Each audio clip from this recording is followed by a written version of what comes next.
Hello, a very good afternoon to one and all present here. This is Group 3 presenting. Creating your own urban farm is as simple as planting your flower beds with edibles. So why would one not start with this eminent topic? Urban farming.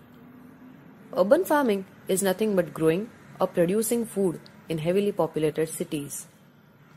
Basically, urban farming is divided into two categories, that is, vertical farming and horizontal farming.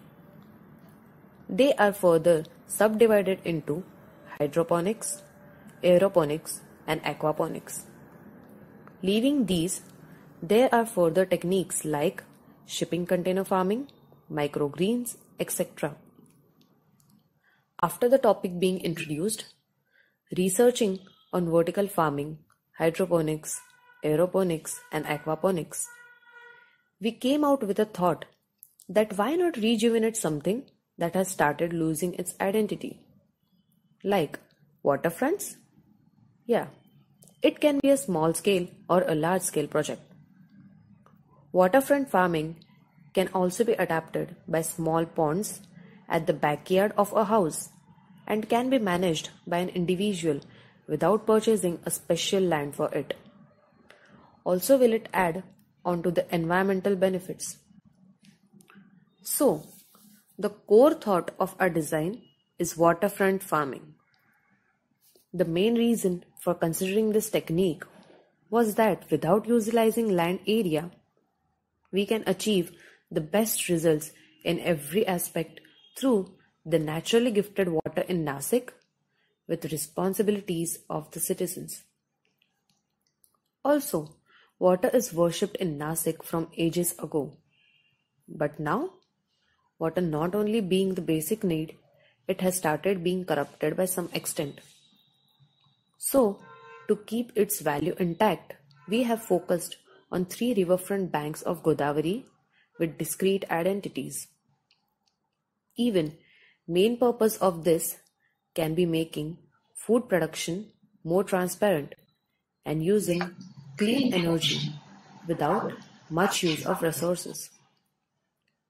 Firstly, focusing on riverfront of Panchavati is important due to the already cited local and wholesale vegetable markets nearby. This will provide necessary income to the local farmers there and will also increase the rate of literacy by introducing this technique.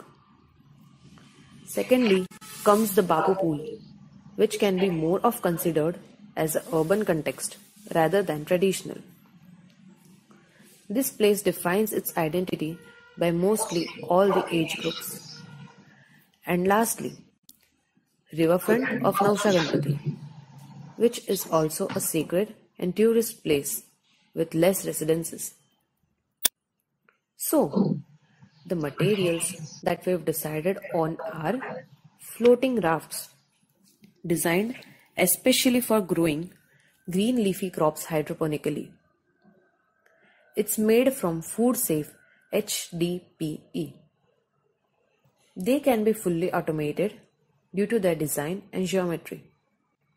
Similarly, a combining material is floating islands made from recycled plastic consisting of 3 layers.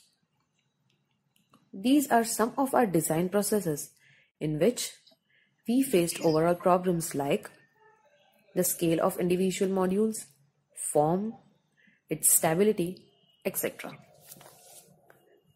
Main issues adapting the above designs were that being bulky, they were taking a limelight and losing the identity of existing water. So after analyzing the important and workable attributes from the below given forms, we started finalizing the aspects which could be workable and which could define a space for cultivation, and we have stepped on a design. Now, let's talk about our design intervention. So basically, we decided upon clubbing these different techniques of urban farming. That are, we have utilized vertical farming, hydroponics, aeroponics, and aquaponics. Aquaponics include aquaculture and hydroponics. And aquaculture is basically growing through fishes.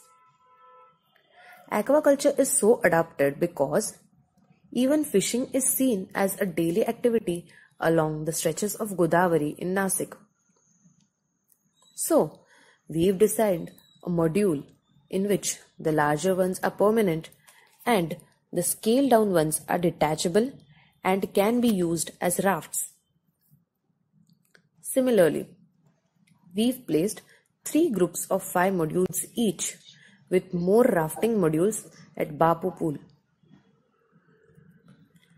And the number of rafts is decreased at Panchavati site.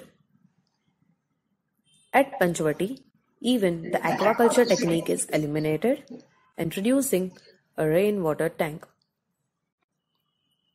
Design intervention for Bapu Pool and Nausha Ganpati are the same. These modules can be used for various activities according to the place they are situated at. Example, if we take rafts, they can be used at Bapu Pool very efficiently.